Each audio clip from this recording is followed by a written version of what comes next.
कि विधानसभा सीट के लिए मतदान संपन्न, झारखंड में 2 फेज में और महाराष्ट्र में 1 फेज में मतदान हुआ। 23 तारीख पर सबकी निगाहें टिकी हुई हैं और परिणाम क्या सामने आएंगे ये देखने वाली बात होगी। खैर, किसके क्या दावे हैं उसको लेकर भी हम चर्चा करेंगे। हमारे साथ इस पूरे मुद्दे पर चर्चा करने के लिए कांग्रेस से राजेंद्र आर्य साहब हैं, भाजपा से हमारे साथ मनीष पारिक साहब हैं और हमारे सहयोगी अनिल सेन हमारे साथ में हैं। चलिए, मैं मनीष जी आप दोनों के पास में आना चाहूंगा। अगर इस पूरे उसकी बात करें तो एक जगह गठबंधन एनडीए की गवर्नमेंट है महाराष्ट्र में, उनके सामने चुनौती है, तो दूसरी तरफ यूपीए या इंडिया कहें, इंडिया गठबंधन झारखंड में उनकी सरकार है। क्या बचा पाएंगे ये बड़ा सवाल है। प्रियंका गांधी का पहला चुनाव है वायनाड से, उनका भी भाग्य का फैसला होगा। राजेंद्र जी, क्या लगता है, पूरा इलेक्शन कैंपेन चला 1-1.5 महीने तक, बड़े रोचक चीजें सामने आई, बहुत सारे मुद्दे भी सामने आए, अब बात चुनाव परिणाम की है। कितना भरोसा है आपको कि झारखंड बचा पाएंगे और महाराष्ट्र में एंट्री कर पाएंगे?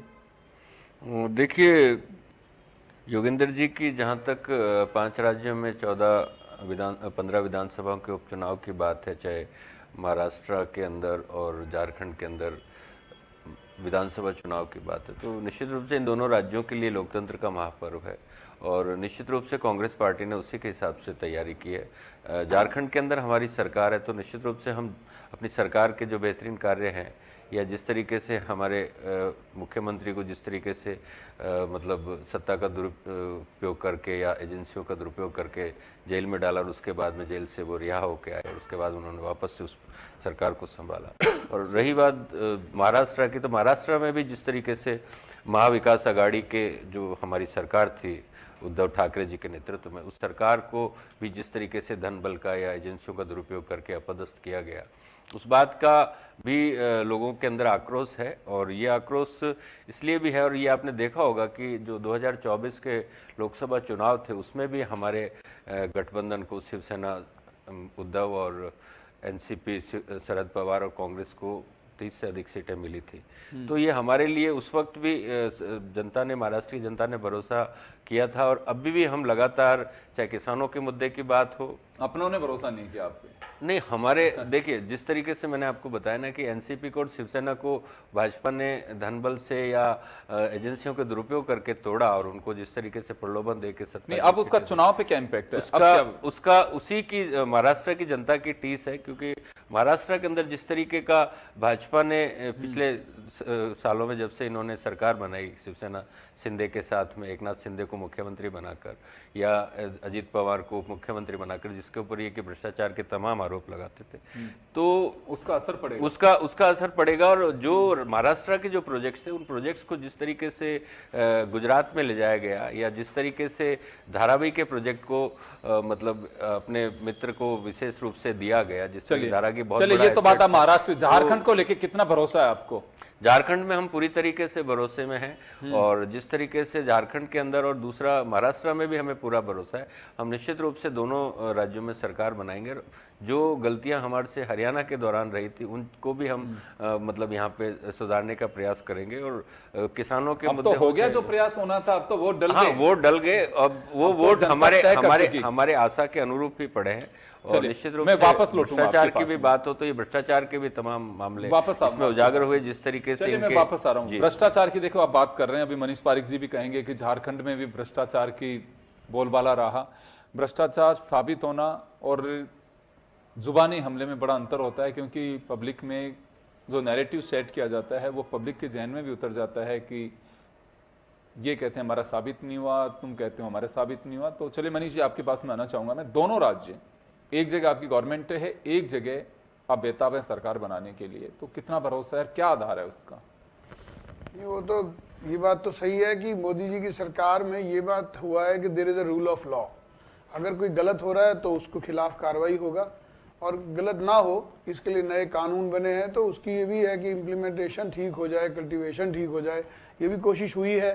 महाराष्ट्र में आपने देखा किस कदर बाला साहब ठाकरे की जो इच्छा थी, वो लीडर थे, वो उनको किस तरह से उन्होंने खंडित किया, तो बीजेपी उनके साथ खड़ी हुई और जो बाला साहब ठाकरे की इच्छा थी उसके लिए उन्होंने वोट बात की। वो विजनरी नेता थे महाराष्ट्र के, और महाराष्ट्र को ठीक प्रकार से काम करने के लिए जब भाजपा उनके साथ रही पूरे समय, तो आज भी उनके जाने के बाद भी उनके सिद्धांतों के साथ कॉम्प्रोमाइज नहीं किया।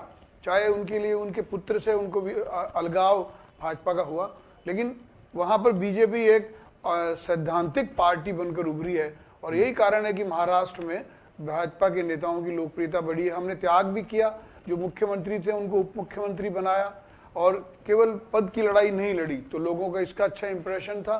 दूसरा, जो लोक कल्याणकारी सरकार की नीतियां हैं वो कंटिन्यू चलती रहे, लाभ लोगों को मिलते रहे, उसके लिए भी सरकार कंटिन्यू रहे, वो काम किया।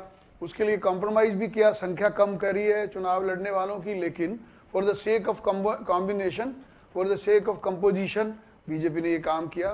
तो अल्टीमेटली मुझे लगता है इसका अच्छा इंप्रेशन जाएगा। एक जिम्मेदार राष्ट्रीय पार्टी के तौर पर भारतीय जनता पार्टी दुनिया में प्रसिद्ध हुई है। अनिल, ये माना जा सकता है कि देखिए अपने अपने दावे, और इसमें कहीं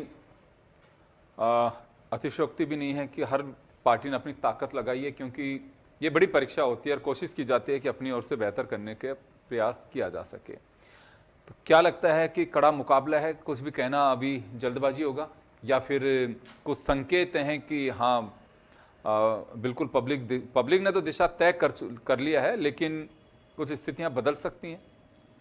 देखिए, मुकाबला काफ़ी टफ लग रहा है। महाराष्ट्र की बात कर ली जाए या झारखंड की बात की जाए, महाराष्ट्र में तो ये तक कहा जा रहा है कि कुछ छोटे दल जो हैं 1000-1500 की जीत का जो अंतर है, एक तरह से वो वोट ले जाएंगे, तो वो कहीं ना कहीं जीत का अंतर होगा। कहीं 800 का अंतर हो सकता है, कहीं 1500 के वोटों का जीत का अंतर विधानसभा इन चुनाव में रह सकता है।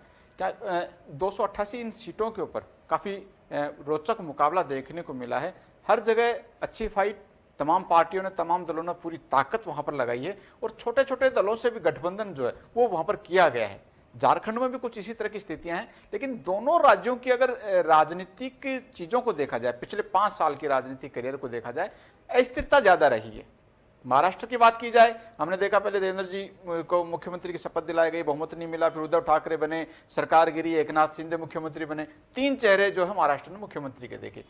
झारखंड में भी कुछ ऐसा ही रहा, हेमंत सोरेन बने, लेकिन हमने देखा कि 2024 की शुरुआत के अंदर जिस तरह से उनके ऊपर आरोप लगे, इस्तीफा दिया जाता है, चंपई सोरेन को मुख्यमंत्री बनाया जाता है, और वहां से एक राजनीतिक मोड़ और भी आता है। जेल से रिहा होने के बाद में हेमंत सोरेन वापस से मुख्यमंत्री जरूर बनते हैं, लेकिन चंपई सोरेन बीजेपी का रास्ता अपना लेते हैं। तो ये जो जोड़ तोड़ की राजनीति रही है, हालांकि झारखंड में अगर देखा जाए राजनीतिक रूप से काफी अस्थिरता वाला स्टेट वहां पर कहा जा सकता है। मुख्यमंत्री के चेहरे बदलने की बात हो या फिर वहां पर चुनाव होने की गतिविधियों की बात की जाए, अमूमन तौर पर यह देखा जाता रहा 3 बार राष्ट्रपति शासन झारखंड में लग चुका है। लगभग 24-25 साल का करियर झारखंड का वहां पर है, लेकिन इस दौरान जो चीजें वहां पर हुई हैं, उन तमाम चीजों को देखते हुए राजनीतिक विशेषज्ञ भी मानते हैं कि अब तक जो गतिविधियां झारखंड में रही हैं वो ये इंगित करती हैं कि वहां पर राजनीतिक स्थिरता नहीं रही है, अस्थिरता ज्यादा रही है। तो महाराष्ट्र और झारखंड के जो चुनाव हैं, इस बार पब्लिक किस मूड से वोट वहां पर देगी, क्या कुछ जो इश्यूज हैं वो जनता के जहन में हैं, क्योंकि महाराष्ट्र में भी काफी मुद्दे हैं जो कि जनता को वोट कास्ट करने के लिए हैं। लेकिन दोनों इन विधानसभा चुनाव से पहले जो हाल ही में लोकसभा चुनाव हुए हैं, अगर उनका एनालिसिस वहां पर किया जाए, झारखंड में बीजेपी प्लस कहीं ना कहीं नजर आ रही है, लेकिन महाराष्ट्र की अगर तस्वीर देखी जाए तो वहां पर बीजेपी को जो है पिछले चुनाव के मुकाबले कुछ लॉस नजर आ रहा है। यानी जो सीटें उम्मीद कर रही थी बीजेपी या बीजेपी एनडीए गठबंधन, वो उनको नहीं मिलती हुई नजर आई, और जो आंकड़ा था वो इंडिया गठबंधन के पक्ष में ज्यादा नजर आया। अब अगर लोकसभा चुनाव का ये गणित विधानसभा चुनाव पर बैठता है तो नतीजे शायद उनके पक्ष में कुछ ये रहेंगे। लेकिन एक चीज और ये कहा जाता रहा है कि हर चुनाव का अलग मूड होता है। लोकसभा चुनाव बड़े चुनाव हैं, वहां पर अलग मुद्दे काम करते हैं, विधानसभा चुनाव में अलग मुद्दे काम करते हैं। तो इस बार इन दोनों राज्यों के अंदर मुद्दे क्या काम किए हैं, जनता को कौन टच कर पाया है, लेकिन यह जरूर है तमाम दलों ने, तमाम राजनीतिक पार्टियों ने अपनी पूरी ताकत इन दोनों राज्यों के अंदर लगाई है और जीतोड़ मेहनत भी की है। अब जीतेगा कौन, ये जनता की जो यहां पर मतदान किया गया है, जब 23 नवंबर को ईवीएम खुलेंगे उसमें स्पष्ट हो पाएगा। बिल्कुल, जब हम बात आज 20 तारीख को कर रहे हैं, जब वोटिंग समाप्त हो गई है, उसके बाद की 23 तारीख को इस वक्त तक तस्वीर साफ होगी कि महायुति या महाआघाड़ी। और झारखंड की अगर हम बात करें, आप बिल्कुल सही कह रहे हैं, झारखंड की कवरेज का मुझे बड़ा अवसर मिला है, वहाँ पे बाड़ेबंदी काफ़ी हुई है। और राजस्थान को इसके लिए शरण स्थल के रूप में दोनों ही पार्टियों ने अलग अलग समय पर चुना भी है, वो भी मैं कवर करने का मुझे अवसर मिला है। तो ये बात सही है कि बड़ी अस्थिरता रही है, और एक बड़ा रोचक राज्य भी है कि सिटिंग मुख्यमंत्री को ही हरवा दिया। तो शिबू सोरेन भी हार चुके हैं वहाँ पे। ये बड़ा एक रोचक मुकाबला है वहाँ पे, और अभी तस्वीर के लिए कहना बहुत जल्दबाजी होगा, क्योंकि मतदाता को समझना बहुत मुश्किल काम है अभी। और हरियाणा के हिसाब से आप देखें तो एग्जिट पोल कोई भी नहीं था ऐसा जिसने बीजेपी की सरकार बनाई हो, लेकिन हुआ क्या, बिल्कुल उल्टा। और बीजेपी के लिए सबसे रोचक बात यह हो रही कि पहले से भी ज़्यादा पावर में, और वोटिंग परसेंटेज देख लीजिए, चाहे सीटें देख लीजिए, और मजबूती के साथ में आई। तो ये कई बार कुछ ऐसे इंसिडेंट होते हैं जिसके लिए कहना जल्दबाजी होगी। हाँ, लेकिन चर्चा की अगर बात की जाए तो बड़े रोचक मुकाबला रहा है। अगर ब्लो बेल्ट भी अगर हम देखें तो हर राजनीतिक दल ने कोशिश की है, जिसमें कहा जा सकता है कि नैतिकता का पतन हुआ है, लेकिन एक दल की तरफ से नहीं, सभी ने, अगर किसी ने एक किया तो किसी ने दो किया है। चले वापस राजेंद्र जी आपके पास में आना चाहूंगा मैं। आपने ये तो कहा कि वहां की जो सरकार है या केंद्र सरकार है उसके विरोध किया आप लोगों ने, जनता के बीच में एजेंडा लेकर के गया, इस वजह से विरोध और सिटिंग गवर्नमेंट जो है महाराष्ट्र में उसके खिलाफ लोगों ने का मन बनाने की कोशिश की आप लोगों ने। लेकिन आपको मालूम है कि हर दिन वोटर की मानसिकता का ट्रेंड बदलता है। हरियाणा के लिए आपने जिक्र किया कि उससे हमने सबक लिया है, तो सबक आपको नहीं लगता है कि सामने वालों ने भी लिया होगा, बीजेपी ने भी? देखिए योगेंद्र जी की जहाँ तक कल का ही मैं आपको वाकया बता दूं, जिस तरीके से इनके राष्ट्रीय महासचिव विनोद तावड़े जी को जिस तरीके से मतलब 5 करोड़ रुपए के साथ में चुनाव आयोग ने या जो वहाँ के राजनीतिक दल के लोगों थे उन्होंने पकड़ा, और उस तरीके से उस मतलब होटल के अंदर सीसीटीवी भी काम नहीं कर रहे थे। एक शिवसेना के नेता को भी करीबन 2 करोड़ रुपए के साथ में पकड़ा। तो जिस तरीके से भाजपा बार बार ये कहती है कि ना खाऊंगा ना खाने दूंगा, लेकिन जिस तरीके का काले धन का दुरुपयोग भाजपा चुनाव जीतने के लिए करती है उसकी एक पोल खुल गई। और इनका तो इतिहास रहा, इनके राष्ट्रीय अध्यक्ष जो भी कैमरे के सामने रिश्वत लेते हुए पकड़े गए थे, तो इनका इतिहास है और ये बार बार कहते हैं। तो ये बड़ा मुद्दा है, जनता ने इस पे भी पूरा संज्ञान लिया कि जिस तरीके से सत्ता के दुरुपयोग के लिए पैसे के दे के या प्रलोभन दे के या लोगों को खरीद के जिस तरीके से वोटों को प्रभावित करने का किया जाता। हमारे नेता राहुल गांधी जी ने मतलब प्रधानमंत्री मोदी जी से सवाल किया था, उन्होंने कहा था कि ये जो 5 करोड़ रुपए तावड़े जी का पकड़ा गया ये कौन से टेम्पो में भर के आया था। तो ये अपने आप में एक बहुत बड़ा मुद्दा है, और जनता के लिए हमने जो मुद्दे रखे थे, चाहे महाराष्ट्र की अस्मिता की बात हो, चाहे मराठाओं के गौरव की बात हो, चाहे शिवाजी के जो जिस तरीके से मूर्ति गिरी और जिसमें भ्रष्टाचार की परतें खुली, तो वो भी अपने आप में एक मुद्दा है। और महाराष्ट्र के अंदर महाराष्ट्र के लोग जिस तरीके से अपने यहाँ के जो प्रोजेक्ट्स थे जो महाराष्ट्र में लगने वाले थे, जिनको ये लेके गुजरात में गए, वो भी एक बड़ा मुद्दा है। तो ये लड़ाई बहुत ही रोचक है, और निश्चित रूप से महाराष्ट्र के लोगों ने और झारखंड के लोगों ने हमारे साथ में पूरी मजबूती के साथ में किया है। हाँ, ये राजेंद्र जी एक चीज मुझे बताइए कि ये भी एक चर्चा है कि आप लोगों में आपसी ही खींचतान रही, और जो गठबंधन है उसमें बड़ी स्थिति ऐसी बनी कि कौन मुख्यमंत्री होगा, किसकी सीटें ज़्यादा आनी चाहिए, आपस में सहमत का खेल चलता रहा। कुछ रिपोर्ट्स इस तरह की भी हैं। नहीं, ऐसा नहीं है योगेंद्र जी कि जिस तरीके से शिवसेना को तोड़ा गया, जिस तरीके से एनसीपी को तोड़ा गया, उसके बाद में जिस तरीके से कांग्रेस पार्टी ने और हमारे दोनों जो गठबंधन के सहयोगी हैं, चाहे एनसीपी शरद पवार हो, चाहे उद्धव ठाकरे जी की शिवसेना हो, तो उन्होंने कहा कि भाई हमारी पार्टी से लोग टूटे हैं, तो निश्चित रूप से कांग्रेस पार्टी एक बड़े मतलब भाई के रूप में या बड़े गठबंधन सहयोगी के रूप में चुनाव लड़ रही है, महा विकास अघाड़ी के रूप में। हम चाहे किसानों की, चाहे आप सोयाबीन की बात करेंगे, चाहे आप कपास की बात करेंगे, चाहे आप प्याज की बात करेंगे, चाहे आप गन्ने की बात करेंगे, और किसानों का असर रहा है क्या? हाँ, असर पड़ा है इसका?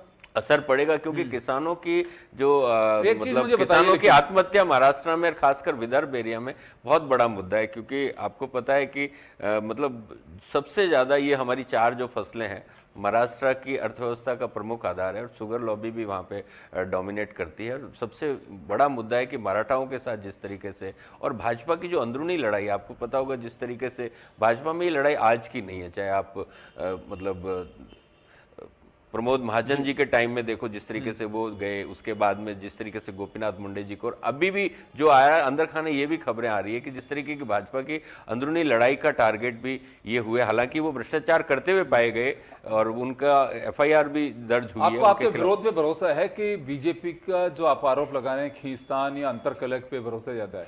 नहीं, हम अपने काम पे भरोसा करते हैं। बीजेपी का अंतरकलह वो बीजेपी तो जाने, बोनस आपके पास मगर नहीं ऐसा है। बोनस से बीजेपी का अंतरकलह बीजेपी जाने, वो उनकी अंदरूनी लड़ाई है। हाँ। लेकिन हम लगातार जिस तरीके से महाराष्ट्र के लोग, चाहे मुंबई की बात हो, मुंबई में जिस तरीके से धारावी एक बहुत बड़ा इलाका है जिसकी जमीनों की कीमत करीबन, पूरे धारावी की जमीन की कीमत 1 लाख करोड़ से अधिक है, जिस प्रोजेक्ट को सिर्फ 5,000 करोड़ के इन्वेस्टमेंट के साथ में जिस तरीके से अडानी को दिया गया, जबकि इस देश के अंदर तमाम बड़े बड़े बिल्डर हैं। उसके बाद में मनीष जी के पास में जाना चाहूंगा। देखिए, ये बात सही है कि मुकाबला रोचक और कड़ा, लेकिन जिन सीटों का ये जिक्र कर रहे हैं कि मराठवाड़ा और विदर्भ, उनकी अपनी समस्याएं हैं। मराठा आंदोलन इस बार काफ़ी, अब वो कितना इम्पैक्ट आएगा ये कहना तो जल्दबाजी होगी। किसानों की समस्याओं के लिए विदर्भ अब से नहीं, वर्षों से ही वही सिलसिला चला आ रहा है। सुसाइड केसेज की भी अगर अब बात करें तो विदर्भ इसके लिए काफ़ी एक दुर्भाग्यपूर्ण स्थिति के अंदर अपना नाम रखा कि विदर्भ के किसानों ने लगभग 100 सीट कवर करते हैं दोनों एरिया, हर जगह का अपना अपना एक एरिया है। लेकिन बात मुद्दों की है, मुद्दों के अलावा भी चुनाव बहुत सारी चीज़ों पे टिका हुआ रहा और कायदे से तो मुद्दों पे ही होना चाहिए। भ्रष्टाचार का मुद्दा काफ़ी हाउ लॉ में रहा, चाहे बीजेपी ने आरोप लगाए हो चाहे कांग्रेस ने लगाए हों। उन्होंने अजीत टारगेट सही, अजीत पवार सहित कई लोगों को निशाना बनाया। तावड़े चलते चलते जब चुनाव वोटिंग के एक दिन पहले उसको कांग्रेस ने अपने निशाने पे लिया कि तिजोरी किसकी आई थी, अभी आपने देखा भी होगा जो स्क्रीन पे भी चल रहा है। मैं मनीष जी आपके पास में आना चाहूँगा। कांग्रेस को या महागाड़ी जो इनके संगठक हैं उनको ये लगता है कि तावड़े जी का मैटर हो, क्योंकि तिजोरी को लेकर के राहुल गांधी ने प्रेस कॉन्फ्रेंस की थी, धारावी का मुद्दा हो, शिवाजी की मूर्ति का इश्यू हो, कई ऐसे मुद्दे हैं जिनकी वजह से कांग्रेस या इनके गठबंधन को ये लगता है कि सीट उनके खाते में आएगी, क्योंकि जनाधार और जनता से जुड़ा मुद्दा है ये। नहीं, वो तो आप देख ही रहे हैं दोनों बातें। जो राष्ट्रवाद की राजनीति महाराष्ट्र में लब्बो-लुआब उसका था कुल मिला के, तो उसके लिए आपने देखा था सांस्कृतिक राष्ट्रवाद को मानने वाली पार्टी पूरे समय शिवसेना के साथ रही थी। और जो श्रद्धेय बाला साहब ठाकरे की जो भी राजनीति थी उसमें बीजेपी ने कॉम्बो बनाया था। ये निश्चित तौर पर अभी भी उस पर कमिटेड है बीजेपी। आपने देखा कि उसके लिए बदलाव हो गए। ये जो शरद पवार है वो कांग्रेस से टूट कर आए हैं और कांग्रेस के विरोधी बाला साहब थे, उसको ही टुकड़ा करके इधर ये हो गए और अब उनके लड़के उनके साथ हो गए। तो ये जो अस्मिता थी कांग्रेसी वहाँ की राजनीति की, महाराष्ट्र की, उसको इन्होंने धूमिल किया है। ये आम महाराष्ट्र के इनके मन में बात है और यही कारण है कि सफलतम सरकार चली जो मिशन के साथ चली। बीजेपी ने अपने कैंडिडेट कम कर दिए लेकिन उस मिशन के साथ कॉम्प्रोमाइज नहीं किया। जहां तक किसानों की बात है, योगेंद्र जी, मोदी जी ने इसी संभावना को देखते हुए कि विदर्भ में आपने देखा था जब कांग्रेस की सरकार रही उस समय भी ये जो गन्ना लॉबी है वो भी शरद पवार जी की लॉबी है और यहाँ पर किसानों की आत्महत्या का कारण जो था उसके पीछे भी वो थे। और जब उन्होंने उस कॉम्बिनेशन के साथ ही हाथ मिला लिया तो मोदी जी ने इस बारे में 6,000 रुपीज हर किसान को देने के लिए 6,000 रुपये एक परमानेंट काम किया ताकि उसको कोई जीवन यापन में दिक्कत ना आए। जिन किसानों को जो करोड़ों को राशन मुफ्त में दिया जा रहा है उसमें भी किसानों को लाभ मिल रहा है, जो गरीबों के लिए योजना है उसमें किसानों को लाभ मिल रहा है। तो उनको निश्चित तौर पर उसी चीज का दिमाग में था। कांग्रेस पार्टी के टाइम पे आपने देखा था 4,000 किसानों ने आत्महत्या करी थी जब इनकी सरकार थी और उसके बीच में वो जो समर्थन मूल्य पर खरीदी नहीं हुई उसके कारण ऐसा हुआ था। जो समर्थन मूल्य मोदी जी की सरकार ने अच्छे घोषित किए, आपने देखा 800 रुपये क्विंटल जो विषय थे वो 2,200 रुपये तक आ गए हैं। और एक कारण सबने समझा है कि स्वामीनाथन के एस्पेक्ट पर बीजेपी ने बड़ा काम किया, समर्थन मूल्य को घोषित करने के लिए बीजेपी ने बड़ा काम किया। ये अलग बात है कि राजस्थान समेत अनेक राज्यों में लहसुन की खरीद नहीं हुई, कांग्रेस पार्टी की सरकारें कुछ कर नहीं पाई क्योंकि उनको लगा इसका लाभ मोदी जी को जाएगा। इस बात को भी किसान भूले नहीं हैं। तो दोनों बातें भारतीय जनता पार्टी के पक्ष में इसलिए जाती है कि एक तो हमने ईमानदारी से काम किया, हमने किसी बात को दुराव छिपाव नहीं किया। और दूसरी बात, जो मिशन था हमारा पॉलिटिक्स की बात का, दल का, उसको भी कॉम्प्रोमाइज नहीं किया। अभी इन्होंने कहा कि गन्ना लॉबी है, तो वो शरद पवार जी है जिन विषय पर वही उनकी सरकार है। किसान जानते हैं ये बात कि चीनी मिलों के नाम पर अगर कोई राजनीति कर रहा था, चीनी मिलों के नाम पर अगर कोई लाभान्वित था, तो वो वही लोग थे जो इनके साथ खड़े हैं। इनका ये आरोप अभी आपने सुना कि तावड़े जी चलते चलते तावड़े जी ने जो किया उससे सारा बीजेपी का एक तरह से इनके भाषा में आरोप है कि उससे एक्सपोज हो गए कि कहाँ क्या पैसे का खेल चला है। मैं आपको कह रहा हूँ, वो तो उन्होंने बताई दी है सारी बात, बिल्कुल क्रिस्टल क्लियर बात है, इसमें कोई दुराव छिपाव नहीं है। और एक ऐसे नेता जो बड़े स्टार बनकर उभर रहे थे वहां की राजनीति में, उनकी छवि को धूमिल करने के लिए काम हुआ है। निश्चित तौर पर चुनाव में जो भी कुछ हो रहा है सबने देखा है। और ये जो बात मैं आपको कहूंगा, जो रूल ऑफ लॉ की है, वो भी बीजेपी ने साबित किया है। और ये आप इस बारे में कहेंगे तो जनता ने फैसला कर लिया है, 6 बज चुके हैं। और ये जो पहले कह रहे थे कि बहुत लो मतदान गया है, 45% जा रहा है, ये तो इसके लिए ये है। अल्टीमेटली बीजेपी की सरकार के खिलाफ करने को कुछ नहीं था, कहने को कुछ नहीं था, इसलिए महाआघाड़ी के लोग वोटर्स को अट्रैक्ट नहीं कर पाए। लेकिन भारतीय जनता पार्टी की जो नीतियां हैं उनको लेकर सरकार अच्छी चल रही है। और उस बारे में जितने लोगों को कंस्टेंटली वोटिंग करनी थी, उस वोटिंग परसेंटेज को रेगुलेट किया है। जी, तो अनिल, कुछ चीजें यहाँ पे देखना होगा कि अभी कहना बहुत मुश्किल है, कड़ा मुकाबला रहा है, गवर्नमेंट किसकी बनेगी। अपन अपने हिसाब से बता रहे हैं कि बीजेपी ने की एक्सरसाइज और मेहनत को देखते हुए झारखंड में एंट्री कर सकती हैं, लेकिन इधर महाराष्ट्र में मुश्किल भी पैदा हो सकती है। प्रियंका गांधी का पहला सफर as a member of parliament तय करेंगी वो, जीतती हैं तो। और जिन राज्यों के अंदर चुनाव है बाई इलेक्शन, उनमें से उत्तर प्रदेश, राजस्थान, एक सीट बेशक उत्तराखंड की एक ही हो, लेकिन वहाँ बद्रीनाथ के बाद एक केदारनाथ की सीट भी है। उनका कहना है कि अयोध्या की लोकसभा सीट भी हाथ से चली गई। तो ये भी अगर कांग्रेस के खाते में सीट जाती है वो, तो एक चर्चा का विषय बन सकता है। देखिए बिल्कुल, और ये जो चुनाव हैं, नतीजे जो आएंगे, हरियाणा चुनाव के बाद में इन चुनाव की चर्चा हो रही है और मतदान यहाँ पर हुआ है। तो हरियाणा इलेक्शन को देखा जाए, उनके नतीजों का अगर देखा जाता है, तो दोनों स्टेट का एज जो है वो बीजेपी की तरफ जाता है। लेकिन फिर भी जिस तरह का चुनावी माहौल रहा, झारखंड का अगर अब तक का इतिहास देखा जाए, किसी भी पार्टी की जो सरकार है वो रिपीट नहीं हो पाई है, तो एज जाता है बीजेपी की तरफ। लेकिन महाराष्ट्र की अगर चीज देखी जाए, महाराष्ट्र की जनता के लिए दोनों सरकारें, दोनों पार्टियों की जो जनता के लिए काम किए हुए वो धरातल पर रहे, दोनों जनता के सामने आ चुके हैं।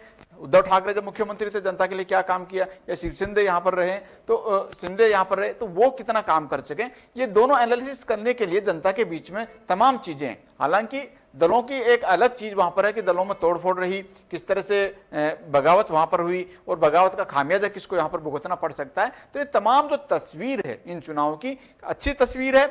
23 तारीख को जब नतीजे आएंगे, ये बताएंगे कि जनता का मूड क्या है और जनता किस आधार पर वोट करती है। एक ये भी एनालिसिस यहाँ पर देखने को मिलेगा, क्योंकि चुनाव में कई मुद्दे देखने को मिले। चुनाव से ठीक एक दिन पहले अलग मुद्दा यहाँ पर उठता है, चुनाव में वोटिंग के दिन जो है वो हमने देखा महाराष्ट्र के अंदर बीजेपी ने जिस तरह से खुलासा किया, वो कहीं ना कहीं विकास आघाड़ी पार्टी के खिलाफ कहीं ना कहीं जाता है। तो ये तमाम इशू जरूर जनता के बीच में रहे हैं, लेकिन फिर भी जनता समझदार है। और महाराष्ट्र तो अगर खासतौर से देखा जाए तो देश की आर्थिक राजधानी भी है, तो ये किसको संबल दे पाती है, ये जब ज्यादा समय नहीं है, 23 नवंबर को जब इस समय तक का समय होगा, तब तक क्लियर तस्वीर हो चुकी होंगी। बिल्कुल, इस वक्त तक तय होगा कि गवर्नमेंट किसकी बनने जा रही है, क्योंकि स्थिति साफ होगी। ईवीएम का जमाना है, बहुत फास्ट है। दोपहर तक ही तो तस्वीर शुरू हो जाती है कि हाँ किस ओर रुख कर रही है हवा।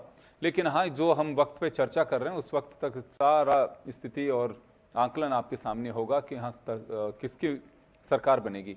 ये तय मान के चलिए कि अब तो खैर गठबंधन के हिसाब से वहाँ एलायंसी अलग नाम से दिए हुए हैं, तो क्लियर मेजोरिटी एक पार्टी को किसी को नहीं मिल सकती। वहाँ गठबंधन की सरकार ही बनना तय है और उसी के आधार पर बनाना होगा। लेकिन महाराष्ट्र में राजनीतिक दलों के सामने ज़्यादा समय नहीं है, वहाँ पे तुरंत कार्रवाई करनी होगी, तुरंत डिसीजन करना होगा और उसके बाद मुख्यमंत्री का चेहरा भी तुरंत ही डिक्लेयर करना होगा, क्योंकि वहाँ डेट टाइम जो है वह बहुत कम है। चले, आप सभी का बहुत बहुत शुक्रिया और खास खबर में इतना ही। दीजिए इजाजत, नमस्कार।